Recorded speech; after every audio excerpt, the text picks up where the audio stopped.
Haleluya. Shalom saudara dan saudari dalam Kristus. Kematangan seseorang dalam kerohanian dapat dilihat melalui kata-kata dan tindakan kita. Dan untuk menjadi lebih matang, kita perlu mempelajari firman Tuhan dengan lebih banyak. Dan untuk sebab inilah kita mempelajari firman setiap hari. Haleluya. Dan pada hari ini, Pastor Chris ingin berkongsikan mesej mengenai hal tersebut yang bertajuk Pengetahuan dari Bapa-Bapa. Haleluya. Ayat Injil pembukaan kita dipetik dari 1 Yohanes 2 ayat 13 yang berkata, Aku menulis kepada kamu, hai Bapa-Bapa, kerana kamu telah mengenal Dia yang telah ada sejak dari permulaan. Puji Tuhan. Alkitab mengatakan dalam Galatia 4 ayat 3, demikian juga dengan kita, selama kita masih lagi kanak-kanak, kita telah diperhamba oleh roh-roh dunia ini. Inilah firman Tuhan. Hal ini merujuk kepada orang yang nepios dalam bahasa Yunani, yang bermaksud para bayi dalam kerohanian. Merekalah orang yang menghidapi selsema hari ini dan kemudian sakit kepala dan masalah jantung pada keesokan harinya. Tetapi kamu telah mengatasi tahap itu melalui pengetahuan. Haleluya. Terdapat suatu latihan yang diperlukan. Latihan itu membawa kamu ke dalam epignosis, yaitu pengetahuan yang betul atau tepat mengenai Allah, pengetahuan yang penuh dan mempunyai keintiman. Ia dipanggil pengetahuan Bapa-Bapa. Puji Tuhan. Dalam doanya kepada gereja, Rasul Paulus melalui roh menunjukkan kepada kita bagaimana untuk mendapatkan pengetahuan tentang Allah. Dia mengatakan, supaya Allah Tuhan kita Yesus Kristus, yaitu Bapa kemuliaan, memberikan kepadamu roh hikmat dan wahyu dalam pengenalan akan Dia. Puji Tuhan. Kalian boleh baca dalam Efesus 1 ayat 17 hingga 18.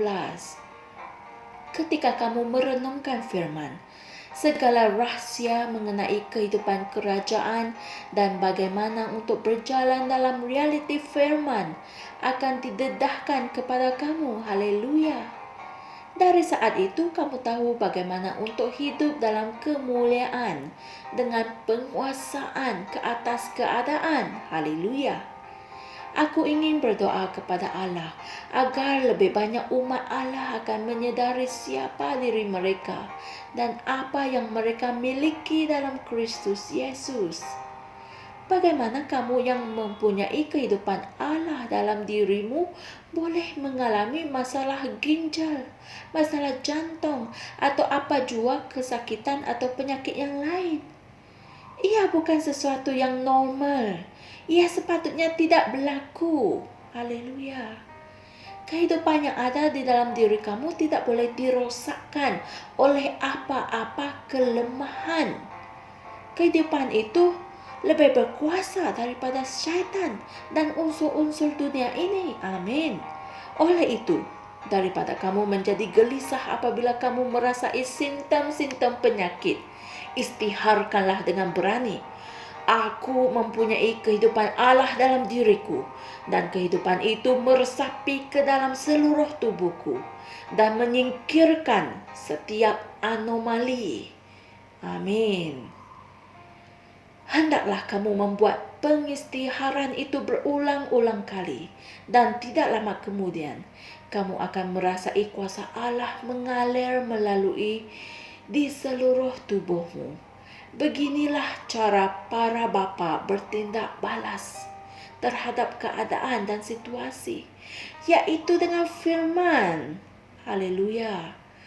Mereka bukan hamba kepada unsur-unsur dunia ini. Mereka hidup di atas segala unsur dunia ini. Terpujilah Tuhan. Haleluya. Saudara dan saudari sekalian, mari kita sama-sama membuat doa ini. Ya Bapa, terima kasih atas berkat-berkat-Mu yang luar biasa dalam hidupku. Terima kasih kerana mengurniakan iman dalam rohku melalui firman. Terima kasih kerana membantu aku tahu tentang kebenaran, berjalan dalam kemenangan, kemuliaan, penguasaan, dan kehormatan selama-lamanya. Dalam nama Yesus. Amin. Untuk mendalami dan memahami dengan lebih lanjut perkongsian firman kita pada hari ini, renungkan juga ayat-ayat Injil berikut. 2 Petrus 1 ayat 2, 2 Petrus 3 ayat 18, dan Efesus 4 ayat 14 hingga 15. Haleluya. Saya percaya saudara dan saudari semua telah diberkati dengan pengetahuan dari firman Tuhan. Tahniah, kalian semua telah naik ke tahap kematangan yang lebih tinggi. Jangan terlepaskan perkongsian firman dari Rhapsody Reality setiap hari.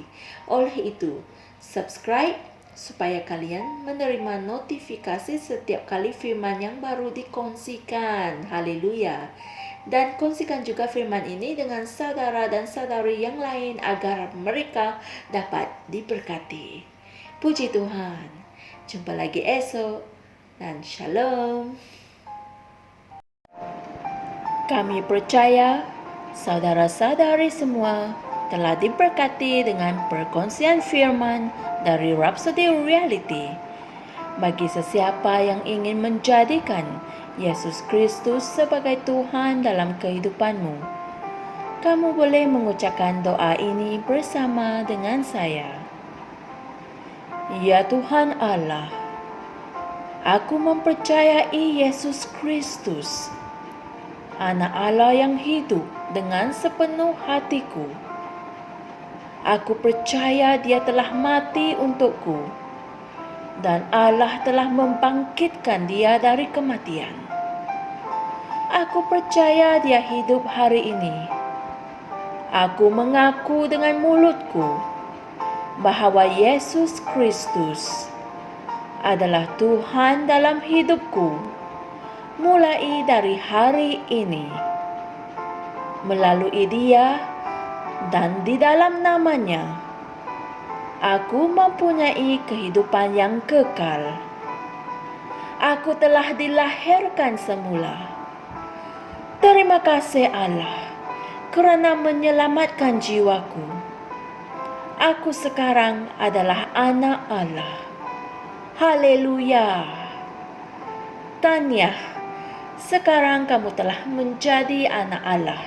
Untuk apa-apa sebarang pertanyaan atau untuk mendapatkan lebih banyak maklumat mengenai bagaimana untuk bertumbuh sebagai seorang Kristian, Anda semua boleh hantar mesej di akaun Facebook kami atau email kami di tni.msia@gmail.com.